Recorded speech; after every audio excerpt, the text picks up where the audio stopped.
बिस्मिल्लाहिर्रहमानिर्रहीम। अस्सलाम वालेकुम। सच न्यूज़ पर आप देख रहे हैं प्रोग्राम न्यूज़ आर और मैं हूं आपके साथ काशिफ रजा।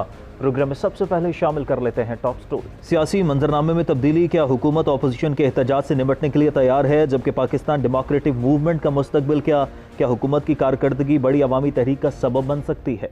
डॉक्टर अब्दुल्ला का दौरा पाकिस्तान, खत्ते की सलामती के लिए अफगानिस्तान में अमन नागुज़ीर, अफगान अमन अमल में पाकिस्तान का किरदार कितना अहमियत का हामिल? महंगाई का तूफान, यूटिलिटी स्टोर्स पर अशिया खुरनोश की कीमतों में इजाफा, महंगाई में कमी के हुकूमती दावे धरे के धरे। और एलजी टॉप स्टोरीज आप जान चुके हैं और रोजाना की बुनियाद पर नई डेवलपमेंट्स हो रही हैं। लेकिन गुज़िश्ता रात पैमरा का नोटिफिकेशन जारी हुआ था जिसके मुताबिक इश्तिहारी या मफरूर मुलजिम की तकरीर पर पाबंदी आयद कर दी गई है। इश्तिहारी या मफरूर अफराद के इंटरव्यूज़ और खिताब नशर करने पर भी पाबंदी है और उनकी तकारीर पर तबसरा भी नहीं किया जा सकता। इसलिए इस हवाले से तो बात नहीं हो सकती, लेकिन चूँकि पूरे हफ्ते में और बहुत सारी चीज़ें हुई हैं जिन पर बात करना ज़रूरी भी है और बहुत सारे सवालात भी पैदा होते हैं। गुज़िश्ता रात वज़ीर आज़म इमरान खान की तरफ से इंटरव्यू दिया गया था और उनके इंटरव्यू में उन्होंने अपोजिशन के तहरीक के हवाले से भी काफ़ी अहम बातें की। उन्होंने कहा कि अपोजिशन जो मर्जी करे कोई फ़र्क नहीं पड़ता, बाहर बैठकर इदारों पर दबाव इसलिए डाल रहे हैं कि एनआरओ मिले, एनआरओ नहीं दूंगा। वज़ीर आज़म इमरान खान ने मजीद ये भी कहा कि नवाज शरीफ ख़तरनाक खेल खेल रहे हैं। वाज़ेह तौर पर कहता हूं कि भारत उनकी मदद कर रहा है। वज़ीर आज़म इमरान खान ने यह भी कहा कि एहतजाज अपोजिशन का हक है, लेकिन अगर कानून तोड़ा तो एक एक को जेल में डालूंगा। मैं क्यों इस्तीफ़ा दूं? अपोजिशन ने अगर इस्तीफ़ा दिया तो इलेक्शन करवा दूंगा। इसके बाद जहन में बहुत सारे सवाल जन्म लेने लगे हैं क्योंकि नई सूरत हाल पैदा हो गई है एपीसी के बाद। और ये जो सब कुछ हो रहा है ये पिछले 7 दिन तक नहीं हो रहा था। 7 दिन पहले सिचुएशन मुख्तलिफ थी। तो इस पर बहुत सारे सवाल पैदा होते हैं कि मुल्क में बुनियादी तौर पर होने क्या जा रहा है। एक नया मंजरनामा है, सियासी तौर पर सूरत हाल तब्दील होती जा रही है। आने वाले हफ्तों में, महीनों में क्या होगा? जलसे, जुलूस, रैलियां, सियासत क्या अब सब गर्म हो जाएगा? और इसके अलावा अपोजिशन जो एपीसी कर रही है, एपीसी का क्या मुस्तकबिल हो सकता है? पाकिस्तान डेमोक्रेटिक मूवमेंट की जो बात हो रही है उसका क्या मुस्तकबिल है? और मरियम नवाज, शहबाज शरीफ की गिरफ्तारी के बाद सिचुएशन क्या हो सकती है? ऑपोजिशन कितना हुकूमत को टफ टाइम दे सकती है? ये जो तमाम तहरीक हैं, जिस तरह से एक नई सिचुएशन पैदा हो गया, इन तहरीक का क्या मुस्तकबिल है? ऑपोजिशन क्या करेगी? हुकूमत क्या करेगी? हुकूमत को खतरा है या नहीं? इन तमाम तर सवालात के जवाबात आज लेंगे। एंकर पर्सन तज्ज़ियाकार तारिक महमूद साहब मुझे वीडियो लिंक के जरिए प्रोग्राम में ज्वाइन कर चुके हैं। तारिक साहब, बहुत शुक्रिया आपके वक्त का। तारिक साहब, आप खुद भी सहाफ़त से वाबस्ता हैं, सियासी मंजरनामे पर भी नज़र रखते हैं। ये सब कुछ जो हो रहा है इसके नतीजे में आने वाले 2-3 महीनों में सियासी मंजरनामा क्या देख रहे हैं आप? बहुत शुक्रिया आपका। बिस्मिल्लाहिर्रहमानिर्रहीम। सियासी मंजरनामा तो गर्म हो रहा है। जिस तरीके से 11 अक्टूबर को उन्होंने जलसा रखा है और जलसे भी हो रहे हैं। जो मुस्लिम लीग नून के कल लोगों से हमारी बात हुई, वो कहते हैं कि जी अरकान कौमी असम्बली और सेनेट के साथ जो सेनेटर्स हैं मुस्लिम लीग नून के, उनकी इंगेजमेंट भी हो रही है नवाज शरीफ साहब के साथ। फिर 16 तारीख को गुजरांवाला में भी मुस्लिम लीग नून जलसा कर रही है। वो पंजाब के अंदर एक मोमेंटम बना रहे हैं। वो चारों सूबों के अंदर जो पीडीएम है वो बड़े बड़े इज्तिमात मुनक्किद करेगी, रैलीज करेगी। तो सियासी जो महाज है तो अगले 3 से 4 माह के अंदर गर्म होता नजर आ रहा है। बड़ा क्रूशल टाइम है। जिस हद तक आगे चले गए हैं मौलाना फजलुर रहमान साहब और मियां नवाज शरीफ साहब, वो आहिस्ता आहिस्ता हर आने वाले रोज में अपने लिए दरवाजे बंद करते जा रहे हैं। तो वो डू एंड डाई की तरफ जा रहे हैं और डू एंड डाई यही है कि जिस तरीके का उन्होंने रोड मैप दिया है, उस रोड मैप में अगर जनवरी के महीने में या फरवरी के महीने में वो लॉन्ग मार्च के बाद असम्बलियों से बाहर आ जाते हैं, सिंध हुकूमत जो है वो ख़त्म हो जाती है, इनके अरकान असम्बली जो है वो यूनाइट होकर मुस्ताफ़ी हो जाते हैं, तो यकीनन ये एक परेशान कुन सूरत हाल होगी हुकूमत के लिए। लेकिन इस दौरान में अगर हुकूमत की इंगेजमेंट होती है बिलखुसूस पीपल्स पार्टी के साथ, क्योंकि पीपल्स पार्टी अभी तक उतनी आगे नहीं गई है जितनी मौलाना फजलुर रहमान या मुस्लिम लीग नून चले गए हैं, तो वो एक बैलेंसिंग एक फोर्स है जिसका पलड़ा जिस तरफ भी जाएगा वहाँ फ़र्क ज़रूर पड़ेगा। लेकिन क्या पीपल्स पार्टी माजी की तरह वादों पे, दिलासों पे, आसरों के ऊपर यकीन करके साथ देगी इस्टेब्लिशमेंट का या पीटीआई का? ये हिडन साथ की मैं बात कर रहा हूँ। ये ज़रूरी नहीं है कि ऊपर ऊपर से मुखालफत होती रहती है, लेकिन बहुत सारी चीज़ों में फैसिलिटेट कर दिया जाता है। तो अगर वैसी फैसिलिटेशन पीपल्स पार्टी की तरफ से होती है, वो अपनी सिंध हुकूमत ख़त्म नहीं करते हैं, उनके अरकान असम्बली इस्तीफ़े नहीं देते हैं, कल को वो कहते हैं कि हम जमहूरी निज़ाम को डीरेल नहीं करना चाहते, तो फिर खासी मुश्किलात होंगी अपोजिशन के लिए, मुस्लिम लीग नून और मौलाना फजलुर रहमान के लिए हुकूमत को टॉपल करने में। लेकिन अगर ये सब यूनाइट रहते हैं, इसी तरीके से मोमेंटम को बिल्ड करते हैं, उसके नतीजे में इकॉनमी भी हिट होगी, उसके नतीजे में पॉलिटिकल अदम इस्तेहकाम भी होगा, उसके नतीजे के अंदर रोड भी गर्म होंगे, उसके नतीजे में पार्लियामेंट भी गर्म होगी, और फिर वो पार्लियामेंट से बाहर आते हैं तो खान साहब तो आरिफ साहब, इसके इम्कानात हैं कि ऑपोजिशन आपस में ही लड़ पड़ेगी? ऐसा तो नहीं होगा? जिस तरह फजलुर रहमान साहब ने मैदान लगाया था तो बेनिफिशरी पाकिस्तान पीपल्स पार्टी और नून लीग थे, अब नून लीग मैदान लगा रही है, तो ऐसा ना हो कि पाकिस्तान पीपल्स पार्टी बेनिफिशरी हो और वो अंदर से कोई ढील मिल जाए और वो एक दूसरे रास्ते से निकल जाए? क्या ऐसे इम्कानात भी हो सकते हैं? फिर इसका मतलब है, देखें, सियासत में कुछ भी हो सकता है, लेकिन हुकूमत जो है ना वो बड़ी मेहनत करके अपोजिशन को इकट्ठा करती है, वो सारे महाज एक साथ खोल देती है, वो तमाम जो तोपों के रुख हैं वो अपोजिशन की हर जमात की जानिब मोड़ देती है।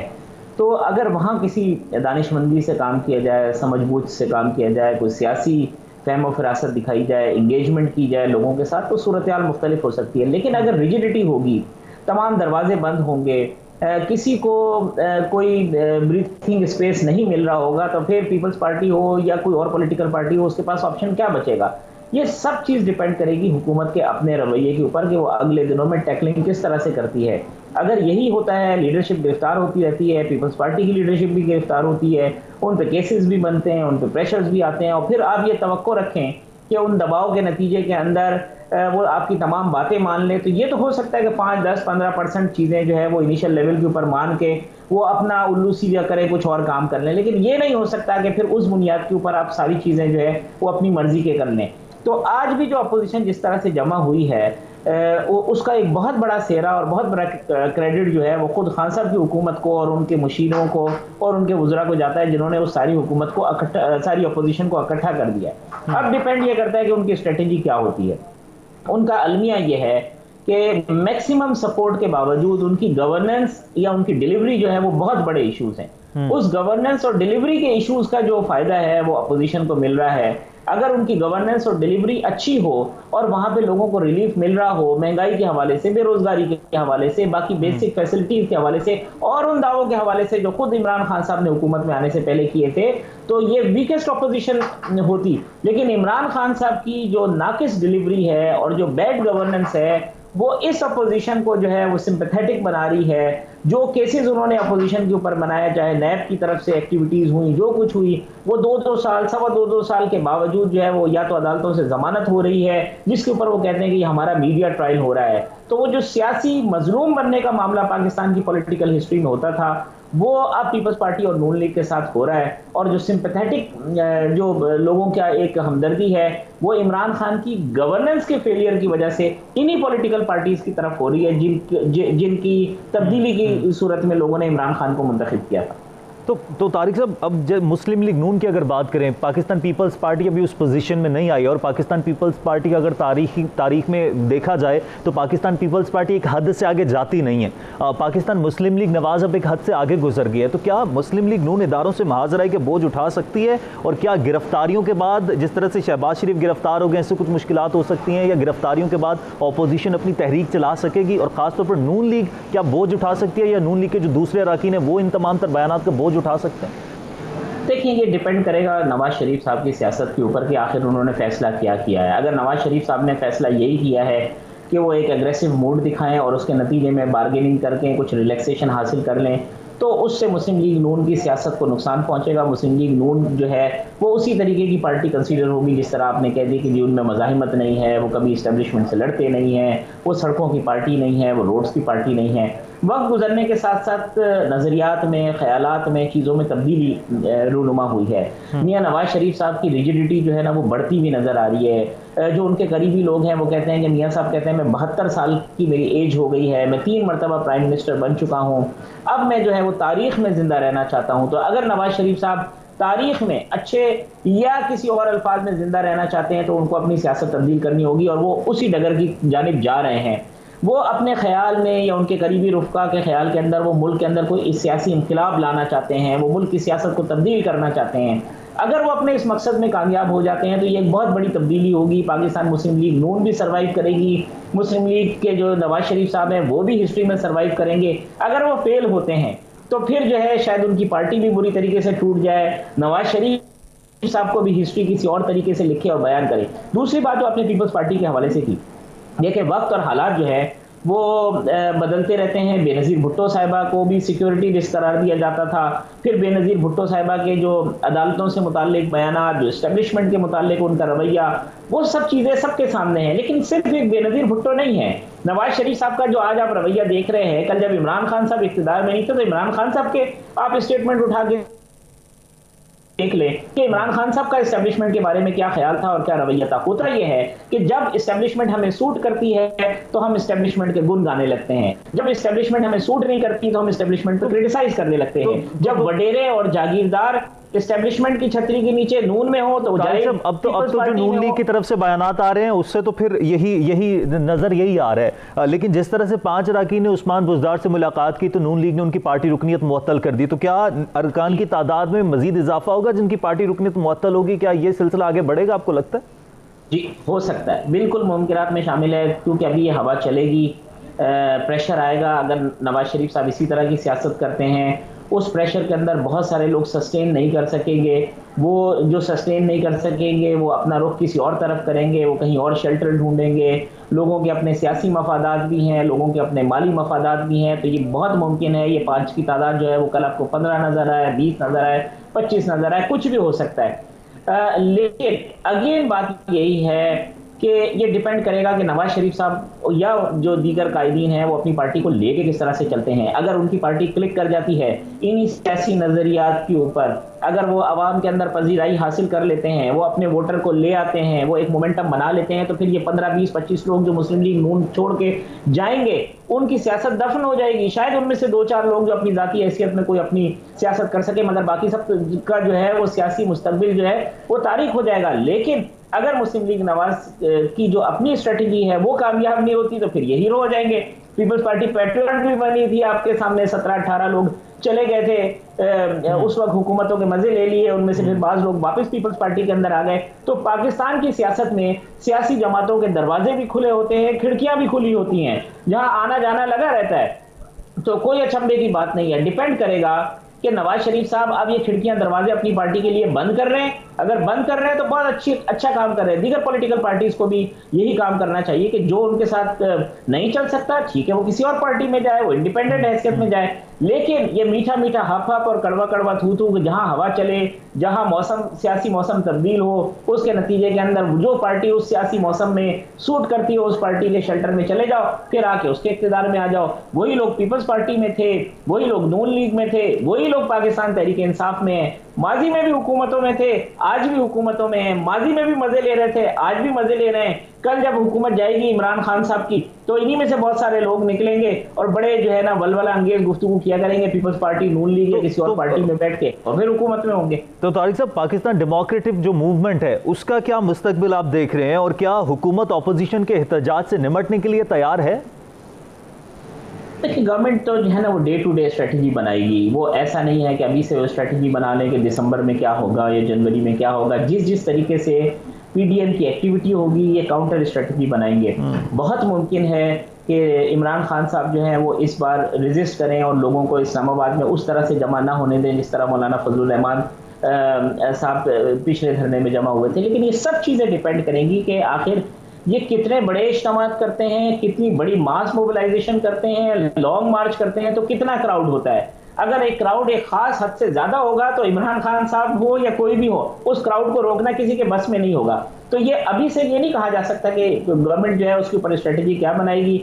मिस हैंडलिंग भी होगी, मैनेजमेंट भी होगी, लोगों को मैनेज भी किया जाएगा, ट्रांसपोर्टर्स को भी रोका जाएगा, सब काम होंगे जो गवर्नमेंट जो है जो जेन्युइन जो रिवायती पॉलिटिकल हथकंडे हुकूमतें इस्तेमाल करती हैं अपोजिशन की तहरीक को कुचलने के लिए, वो तमाम हथकंडे तमाम चीज़ें जो है वो इमरान खान साहब इस्तेमाल करेंगे।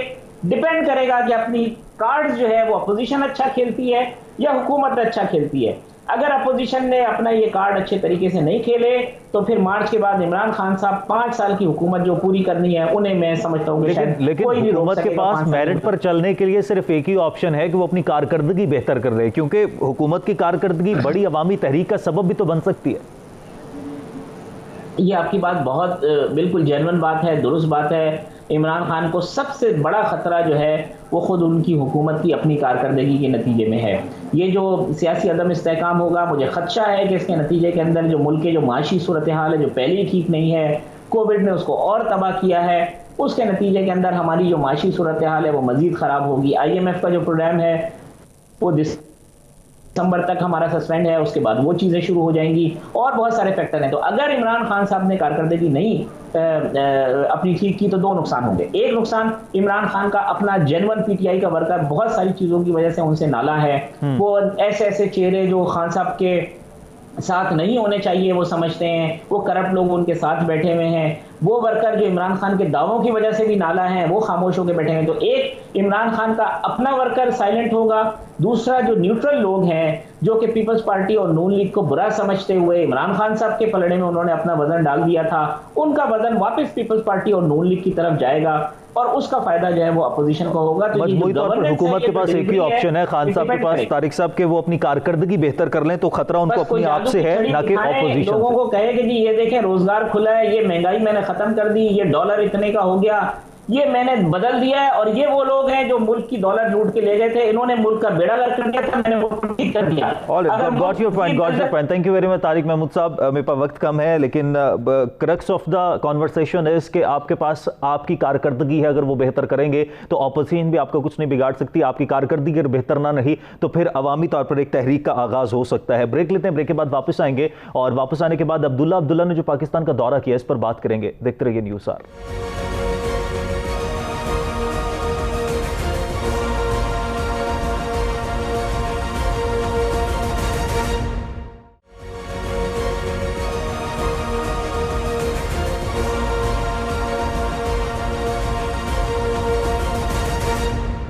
ऑलराइट जी, वेलकम बैक। ब्रेक के बाद वापस आने का शुक्रिया। सियासी तौर पर तो मंजरनामा जो चल रहा है उस पर हम ब्रेक से पहले बात कर रहे थे, लेकिन दूसरी तरफ एक और अहम पेशरफ्त भी हुई है। अफगानिस्तान के चीफ एग्जीक्यूटिव और अफगान मफाहमती काउंसिल के चेयरमैन डॉक्टर अब्दुल्ला ने हाल ही में पाकिस्तान का दौरा किया और ये उनका पाकिस्तान का पहला दौरा है। इस दौरे में उनके साथ आला सतही वफ्द भी था। उन्होंने पाकिस्तान के अहम तरीन सियासी शख्सियात से भी मुलाकात की और अस्करी क़यादत से भी उनकी मुलाकात हुई। अफगानिस्तान में अमन के क़याम के लिए इंट्रा अफगान मुज़ाकरात का दौरान उनका ये दौरा इंतहाई अहमियत का हामिल था, क्योंकि ये दौरा एक ऐसे वक्त में हो रहा है जब तालिबान और अफगान हुकूमत के मुज़ाकरातकार अमन की कोशिशों में मसरूफ हैं और अमरीकी सदर डोनाल्ड ट्रंप को अमरीकी फौज इंतखाबात से पहले वापस बुलाने की जल्दी है। दोहा में की जाने वाली इन कोशिशों में इस्लामाबाद का किरदार इंतहाई अहम रहा है, जिसने तालिबान को मुज़ाकरात की मेज़ पर लाने में अहम किरदार अदा किया है। पाकिस्तान और अफगानिस्तान में माजी में कई तलखियां भी रही हैं, लेकिन इसके बावजूद इस्लामाबाद के ताल्लुकात शुमाली इत्तेहादी और अब्दुल्ला से खुशगवार नहीं रहे। इस पर हम बात करेंगे कि अब क्या मुस्तकबिल हो सकता है अफगान मुज़ाकरात का, और ख़ासतौर पर जो अब्दुल्ला ने पाकिस्तान का पहला दौरा किया है तो ये किस तरफ तासुर जाता है। और उन्होंने पाकिस्तान एक भारत नवाज अफगान रहनुमा समझा जाता है।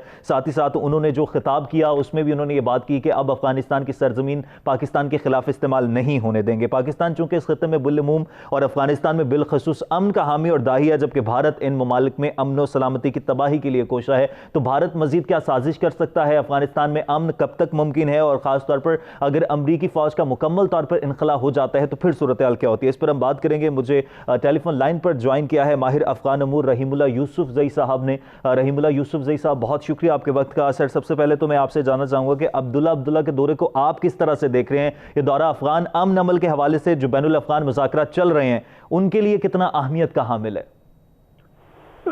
डॉक्टर अब्दुल्ला ने इस्लामाबाद में जो तकारीर की उसमें उन्होंने कहा कि the ice has been broken, यानी हालात में तब्दीली आई है। और ये 12 साल बाद पाकिस्तान आए, पाकिस्तान से बहुत नाराज़ थे, अक्सर तनकीद करते थे, अफ़गानिस्तान के मसाइल का ज़िम्मेदार पाकिस्तान को ठहराते थे। लेकिन अब ये है कि एक तो इनकी अपने ख्यालात में तब्दीली आई है। हमने देखा है कि कुछ अरसे से ये भी तालिबान से मुफाहमत, पाकिस्तान से बेहतर ताल्लुकात के बारे में बात करते हैं। दूसरी बात यह कि इनकी मजबूरी भी है, जो अमन का प्रोसेस है, जो कमीशन बना है, ये उसके सरबराह है और इनकी क़यादत में तालिबान से मुज़ाकरात हो रहे हैं। तो तालिबान से अगर बात करनी है तो फिर पाकिस्तान का रोल तो बनता है। तो ये पाकिस्तान इसलिए भी आया है कि पाकिस्तान की मज़ीद हिमायत हासिल करें ताकि बात आगे बढ़े। फिर ये भी है कि अफ़गानिस्तान में जो इनकी मखलूत हुकूमत अशरफ गनी के साथ बनी है, तो उसमें अभी तक मसाइल तो हैं, इख्तलाफात हैं, तो इनको अपनी सियासी हैसियत भी मजबूत करनी है।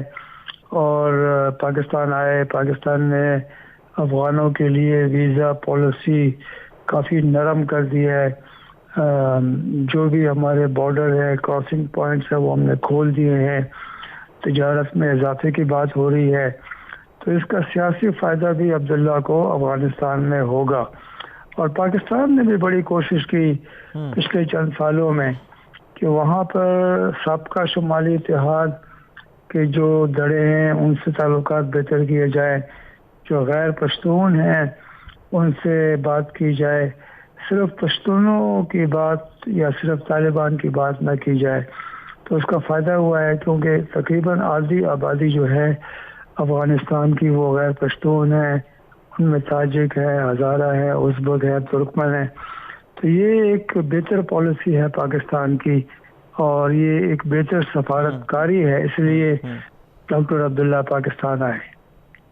तो रहीमुल्लाह यूसुफज़ई साहब, गुज़िश्ता 6 बरस में अब्दुल्ला ने ये पहला दौरा किया और हमेशा ये तासुर दिया जाता था कि पाकिस्तान से वो गुरेज़ा हैं, लेकिन इस दौरे से ये एक तासुर दूर हो गया कि उन पाकिस्तान के मुतालिक उनके जो दिल में कदूरत थी वो ख़त्म हो गई है। लेकिन उन्होंने जिस तरह से बात की कि पाकिस्तान के ख़िलाफ़ अफ़गानिस्तान की सरज़मीन इस्तेमाल नहीं होने देंगे, जबकि हम अच्छी तरह से जानते हैं कि भारत ममालिक में अमन व सलामती की तबाही के लिए कोशा है, तो इससे भारत को वाज़ेह पैगाम चला गया कि अफ़गानिस्तान में भारत के लिए कोई जगह नहीं है और ख़ित्ते में ख़ुसूसन अफ़गानिस्तान में भारत का किरदार अब कम हुआ है।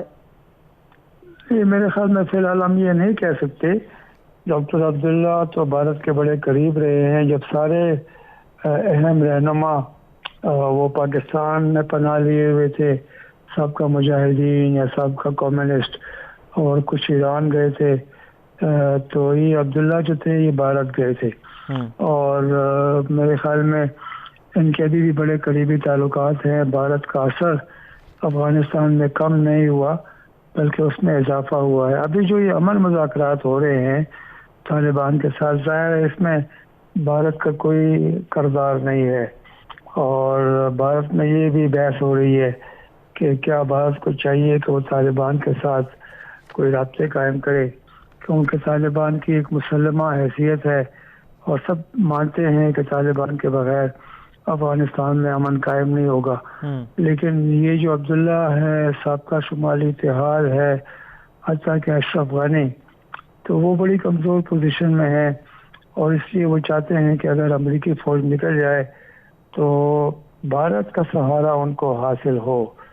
तो हम ये नहीं कह सकते कि पाकिस्तान के साथ ताल्लुकात में जब बेहतरी आएगी तो भारत के साथ ताल्लुकात बिल्कुल ख़त्म हो जाएंगे, बल्कि मेरे ख्याल में ऐसा नहीं होगा। और ये जो रहनुमा हैं इस तरह के, अब्दुल्ला की तरह के, ये चाहेंगे कि दोनों जो मुल्क हैं इनसे फ़ायदा हासिल करें।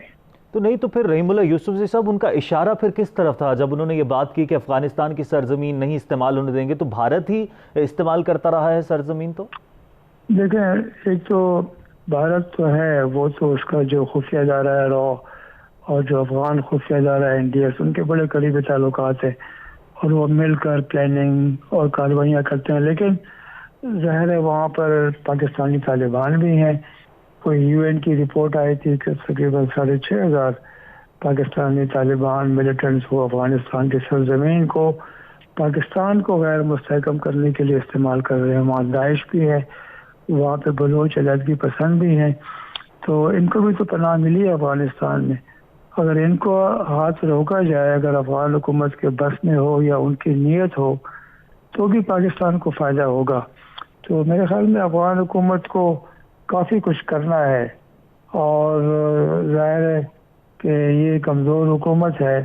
आधे अफ़गानिस्तान के ऊपर तो तालिबान का कब्ज़ा है, तो ये अगर इनके मुज़ाकरात कामयाब होते हैं और ये मिलकर ऐसी कुव्वतों का हाथ रोकते हैं जो पाकिस्तान मुखालिफ हैं या किसी और मुल्क के ख़िलाफ़ वो अफ़गानिस्तान की सरजमीन इस्तेमाल कर रहे हैं, तो इसका फ़ायदा अफ़गानिस्तान को भी होगा और बाकी मुल्कों को भी होगा।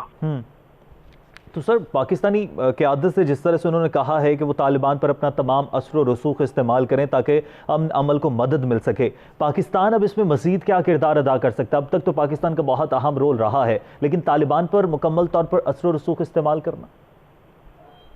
जी बिल्कुल, देखें ना, एक तो जो अमेरिका और तालिबान का मुआहदा हुआ फरवरी में, 18 महीने मुज़ाकरात हुए, कई बार मुज़ाकरात ख़त्म हो गए। पिछले साल अक्टूबर में ट्रंप ने तो बिल्कुल ही कहा कि तालिबान से जंग करेंगे, लेकिन पाकिस्तान ने फिर इनिशिएटिव लिया और ज़ल्मे खलीलज़ाद और मुल्ला बिरादर को पाकिस्तान आने की दावत दी, उनकी मुलाकात करवाई। उसके बाद फिर वो तालिबान और अमेरिका के मुज़ाकरात शुरू हो गए और बिल आखिर फरवरी में मुआहदा हो गया। तो वहाँ तो एक बड़ा वाज़ेह किरदार था। अब चूँकि ये अफगानों के दरमियान बातचीत हो रही है, ये 41 लोग जो बैठे हुए हैं कतर में एक कमरे में बात कर रहे हैं, 21 तालिबान मुज़ाकरात कार हैं और 20 अफगानिस्तान से आए हैं। तो इनके अलावा उस कमरे में और कोई नहीं है, कोई गैर मुल्की नहीं है। तो इनको तो खुद ये पहले तय करना है और एक रास्ता निकालना है। पाकिस्तान सहूलतकार है, पाकिस्तान सालिसी कर सकता है। कल अमेरिका ने भी कहा है कि वो भी सालिसी करने को तैयार है, क्योंकि एक तात्तुल तो फिलहाल नज़र आ रहा है बातचीत के जरिए। तो मैं समझता हूँ कि ये पाकिस्तान तो बड़ी कोशिश करेगा जो उसके बस में होगा, क्योंकि अफ़गानिस्तान में अगर अमन आएगा और वहाँ से पाकिस्तान दुश्मन अनासिर को निकाला जाएगा या उनके खिलाफ कार्रवाई होगी तो पाकिस्तान के लिए ख़तरात कम हो जाएंगे। तो रहीमुल्लाह यूसुफ साहब, वो जो खदशात जाहिर किए जा रहे थे कि अफ़गानिस्तान की हुकूमत मज़ाकरात के सिलसिले में तकसीम का शिकार है, इसकी भी डॉक्टर अब्दुल्ला ने नफ़ी की है। तो क्या हकीकत में ऐसा ही है कि जमहूरियत पर अमल किया है जो वहाँ पर तमाम तर ग्रुप्स हैं हुकूमत में? देखिए, एक तो ये है कि ये मखलूत हुकूमत है, तो ज़ाहिर है अशरफ गनी की और अब्दुल्ला दोनों की नुमाइंदगी है, जो उनकी मुज़ाकराती टीम है, जो उनका कमीशन है। इसके अलावा जो बाकी वहाँ पे अफगान हुकूमत के मुखालिफ ग्रोह हैं उनको भी नुमाइंदगी दी गई है, इसमें ख़वातीन को भी रखा गया है। तो ये वो उनका दावा है कि हम एक जमहूरी मुल्क हैं और हमने सबको शामिल किया है, लेकिन हमें पता है कि इख्तलाफात हैं और तालिबान जो बातचीत कर रहे हैं कतर में, उनकी तो एक ही सोच है, एक ही राय है, लेकिन जो अफगान हुकूमत के नुमाइंदे हैं उनके बारे में इतना ये है कि उनमें इख्तलाफात मौजूद है।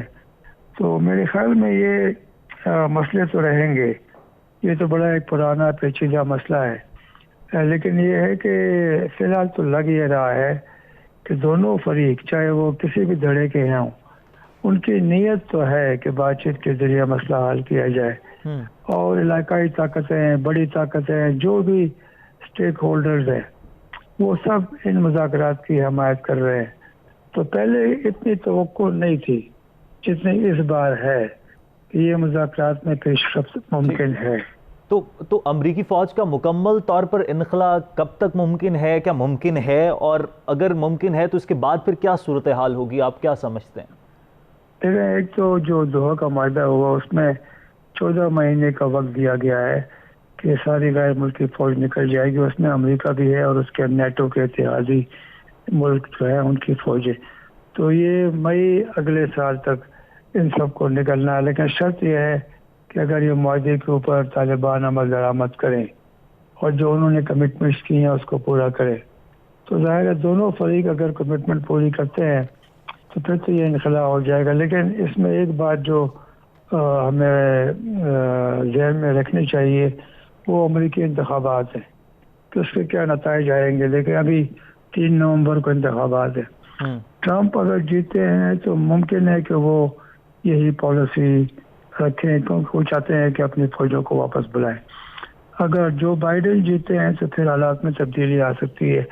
तो ये है कि अगर कोई बड़ा वाक़या हो गया, अगर अफ़गानिस्तान के सरजमीन से कोई बड़ा हमला हो गया अमेरिका या उसके इत्तेहादियों के ऊपर, फिर भी अमन मुज़ाकरात मुतासिर हो सकते हैं। तो काफ़ी इसमें इफ्स एंड बट्स हैं, लेकिन फ़िलहाल तो हम देख रहे हैं कि ये मुज़ाकरात जारी हैं और मेरे ख्याल में अमेरिकी इंतखाबात के बाद ही कोई शायद इसमें पेशरफ्त होगी। ठीक ठीक, बहुत बहुत शुक्रिया रहीमुल्लाह यूसुफजई साहब, माहिर अफगान उम्मीद हमारे साथ मौजूद थे। पाकिस्तान का अहम किरदार रहा है और पाकिस्तान आगे भी एक सहूलतकार का किरदार अदा करता रहेगा। यहाँ पर ब्रेक लेते हैं, ब्रेक के बाद वापस आएंगे। मुल्क में महंगाई की शरह में इजाफे का रुझान बदस्तूर जारी है, इस पर बात करेंगे ब्रेक के बाद। देखते रहिए न्यूज़ आर।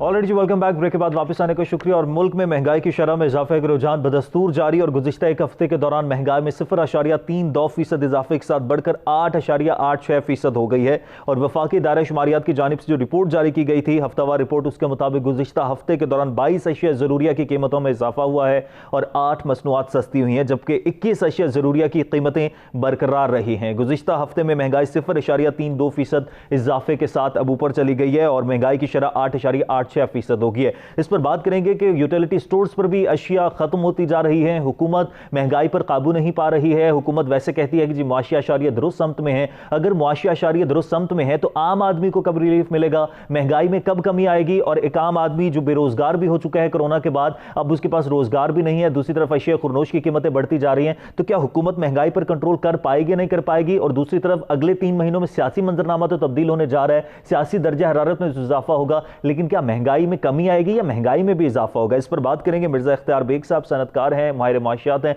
मुझे टेलीफोन लाइन पर ज्वाइन कर चुके हैं। मिर्जा साहब, बहुत शुक्रिया आपके वक्त का। मिर्जा साहब, ये सूरत हाल किस तरफ जा रही है? वैसे हुकूमत तो कहती है मुआशी आशारिया दुरुस्त समत में है, लेकिन अब ग्राउंड रियलिटीज की बात करते हैं, एक आम आदमी को रिलीफ देने की बात करते हैं तो महंगाई तो आसमान से बातें कर रही है। नहीं, देखिए जी, ये इशारे दुरुस्त समत में, ये बड़ा वेग वर्ड है। आपका इन्फ्लेशन, जिसको हम महंगाई कहते हैं और उर्दू में अफराते ज़र कहा जाता है, उसकी फोरकास्ट हुकूमत भी कर रही है, स्टेट बैंक ने भी जो की है और IMF ने भी जो की है, वो 10% ऑनवर्ड आने वाले वक्त में की जा रहा है। तो ये 4-5% से बढ़ते बढ़ते बढ़ते ये डबल डिजिट तो हो गया है अफराते ज़र यानी महंगाई। आप ये देखें, रुपए की कीमत जब से डेप्रिशिएट हुई है, हर इम्पोर्टेड गुड्स हमने टोटल 35% रुपए की वैल्यू डिवैल्यू करी है।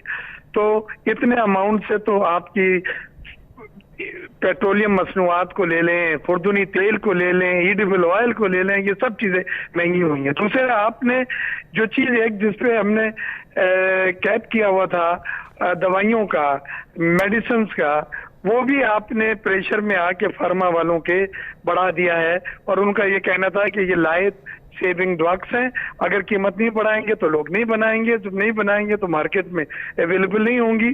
तो हुकूमत का जो जुमला है वो बड़ा मजे का खेज है कि जी इन दवाइयों को मार्केट में शेल्फ पे दस्तयाब रखने के लिए हम कीमतें जो हैं वो बढ़ा रहे हैं। और वो जो कीमत बढ़ी है कि सिरप का एक बोतल जो 70 रुपए की थी वो 140 रुपए की हो गई, 150 रुपए की हो गई है। इंजेक्शन जो हैं वो महंगे हो गए हैं। तो ये लाइफ सेविंग ड्रग्स पे भी जो लोग मजबूरी में बीमार आदमी इस्तेमाल करता था, हमने इन्हें एक वर्किंग दी थी कि इंडिया से हम ऑलरेडी जो है वो बहुत महंगे हैं और ये हमारी मेडिसिन जो है इंडिया के मुकाबले में ये महंगी करते चले जा रहे हैं। तो उनका जवाब ये था कि रॉ मटेरियल हमें इंडिया से लेना पड़ता है, लिहाजा हमें उन्हें प्रॉफिट देना पड़ता है। अब आइए बाकी अशिया के ऊपर, एडमिनिस्ट्रेटिव कंट्रोल जीरो है इनका। एडमिनिस्ट्रेटिव कंट्रोल के माने इंतजामी प्रिकॉशंस जो ये ले सकते थे आटे के ऊपर, शुगर के ऊपर, सब्जियों के ऊपर, अंडे के ऊपर, ये नहीं ले पाए। और सुबह उठता है तो दूध वाला जो है 30 रुपए फी लीटर बढ़ा देता है और आप लोगों का कोई उसमें हुकूमत का मैकेनिज्म नहीं, जबकि इनके पास प्राइस कंट्रोल कमेटीज हैं, इनके पास डिप्टी कमिश्नर्स हैं जिनका काम ये छापा डालें, एक्शन लें, बंद करें उनको और इंश्योर करें कि जो प्राइस लिस्ट है उसके मुताबिक चीजें बिकें सब्जी मंडियों में और दीगर मुकामात पे जब आदमी जाते हैं। तो मैं समझता हूँ आने वाले वक्त में महंगाई जो है वो मजीद ऊपर जाएगी, इन्फ्लेशन ऊपर जाने की फोरकास्ट हो गई है। और एक गरीब आदमी है, क्योंकि महंगाई का काउंटर क्या होता है काशिफ? महंगाई का काउंटर होता है जितनी आमदनी बढ़ जाए, जितनी महंगाई हो गई है तो आपको उसकी चुभन नहीं महसूस होगी। हमारे यहाँ महंगाई नहीं बढ़ी है, हमारे इस बजट में भी 10% जो बढ़ाते थे गवर्नमेंट मुलाजमीन का वो नहीं बढ़ाया इन्होंने। पहली बार ऐसा वो कई सालों के बाद के उन्होंने नहीं बढ़ाया है। मैं उस पर बहस पे नहीं जा रहा बजट की थी, लेकिन जब बाहर के ममालिक में महंगाई बढ़ती है तो वहाँ सोर्स ऑफ इनकम बढ़ाई जाती है, आपको सब्सिडी दी जाती है। आपके यहाँ ऐसा कोई मैकेनिज्म नहीं है।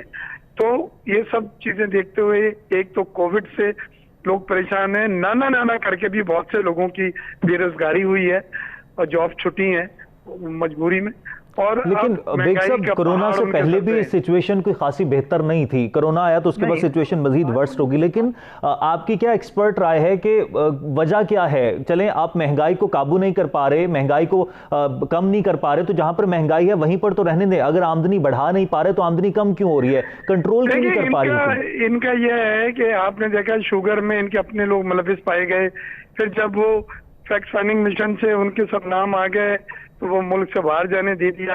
आटे में भी यही सब चीजें हुई, प्रोक्योरमेंट नहीं की गई और वो चक्कियों पे गेहूं नहीं पहुंच सका वक्त पे, अब इंपोर्ट किया जा रहा है।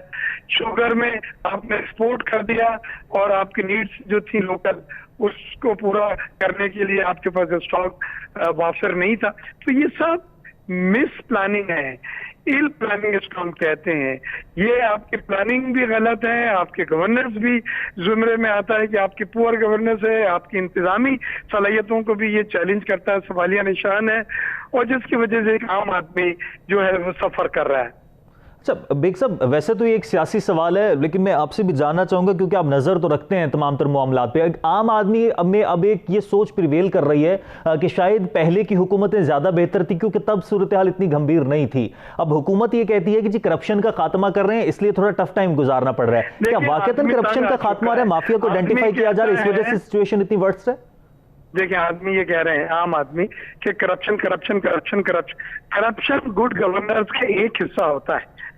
पूरा हर चीज गवर्नेंस करप्शन नहीं होती। आपने करप्शन के चक्कर में हमें उलझा के और रोज नए इसको पकड़ रहा है और उसको पकड़ रहा है और उसको बुलाया है और नाकाबिले जमानत वारंट। ये गरीब आदमी ने इससे कुछ नहीं लेना है। गरीब आदमी ये चाहता है कि पहले वो 10 रुपए का नान लेता था तो 5 नान लेके घर जाता था, अब 20 रुपए का नान हो गया तो उसको 2 नान 2.5 नान मुश्किल से वो लेके जा सकेगा।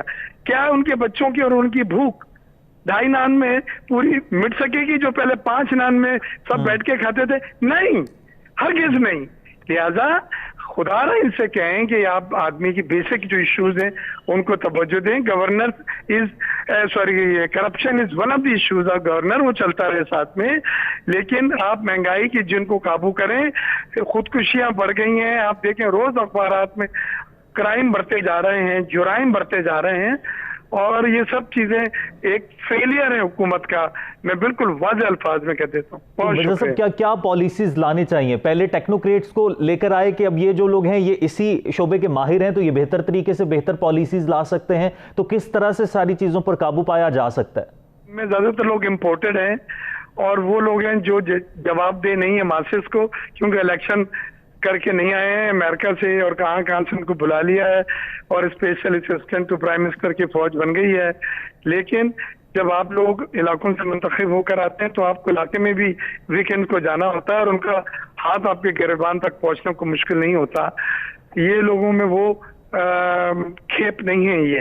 लिहाजा ये अपने रूमों में बैठ के, ड्राइंग रूमों में पॉलिसीज बना के और हाइपोथेटिकली उसको पेश करते हैं और अच्छी चीजें प्राइम मिनिस्टर को बतलाते हैं, जिससे अभी मुझे आपसे सुनने को मिला कि तमाम इकोनॉमिक इंडिकेटर्स, कौन से इकोनॉमिक इंडिकेटर्स? एक्सपोर्ट बढ़ के दे रही है, डॉलर आपका जो है वो कहाँ पहुंच गया, आपकी महंगाई बढ़ती चली जा रही है, आपकी करंट अकाउंट खसारा, आपका ट्रेड खसारा, सब अपनी जगह, कम हुआ है लेकिन अपनी जगह है। लिहाजा ये सब चीजें मुझे तो इन्होंने मायूस किया है। तो बेग साहब, क्या खुराक का बहुत बड़ा बहरान भी आगे जाकर पैदा होने वाला है? जिस तरह से यूटिलिटी स्टोर्स पर अशिया खत्म होती जा रही हैं, फिर कहा यह भी जा रहा है कि आगे आने वाले चंद महीनों में खुराक का बहुत बड़ा बहरान पैदा हो जाएगा क्योंकि ज़राई पॉलिसी दुरुस्त नहीं थी, ज़राअत के शोबे पर तवज्जो नहीं दी गई थी। क्योंकि कॉटन हमारी एसेंशियल क्रॉप है, 13 मिलियन बेल होती थी, पिछले साल 8 मिलियन बेल हुई है। इस बार अभी जो आवाजें आ रही हैं कानों में, अल्लाह ना करे वो सही हो, फिर 8 मिलियन बेल की है। तो 4 से 5 मिलियन बेल तो आपको इंपोर्ट करना है। 1 मिलियन बेल के माने $1 बिलियन, और आप इंडिया से करीब और सस्ता मंगा नहीं सकते, तो आपको ये सेंट्रल एशियन, इजिप्ट, अमेरिका से मंगाना पड़ेगा। क्या हुआ है, कॉटन की जो जमीन है, एरिया जो है, वो शुगर कैन वालों ने सियासी बुनियादों पे कन्वर्ट करा लिया है। अब गन्ना बनाए, गन्ने पड़े रहे, औने पौने दामों में वो बेचारा फार्मर बेचे, लेकिन जहां आपकी कॉटन लगती थी, जो आपकी सनतों को जॉब अपॉर्चुनिटीज देती थी, जो आपके टेक्सटाइल की एक्सपोर्ट करती थी, वो अब इंपोर्ट कर रहे हैं। यही है मेरे आज का आपका जवाब कि कितनी सही पॉलिसी है। आप और व्यूअर्स फैसला कर सकते हैं। ठीक, बहुत शुक्रिया। मिर्ज़ा इख्तियार बेग साहब हमारे साथ मौजूद थे और मुआशी तौर पर जो हुकूमत की पॉलिसीज़ हैं उस पर बात कर रहे थे। महंगाई को कंट्रोल करना ज़रूरी है। पाकिस्तान का शुमार उन ममालिक में नहीं होता जहाँ पर अगर महंगाई बढ़ती है तो आमदनी में इजाफा हो जाता है। यहाँ पर महंगाई बढ़ रही है लेकिन साथ ही साथ आमदनी भी कम हो रही है, बेरोज़गारी में इजाफा हो रहा है। तो ये वो इशूज़ हैं जिनको एड्रेस करने की ज़रूरत है। करप्शन के खात्मे के साथ साथ महंगाई और अवामी जो मसाइल हैं उन पर काबू पाना भी ज़रूरी है। अगर हुकूमत काबू नहीं पाएगी तो फिर यकीनी तौर पर मुल्क तरक्की नहीं करेगा। आज के प्रोग्राम से इजाज़त दीजिए। अल्लाह ने के पान।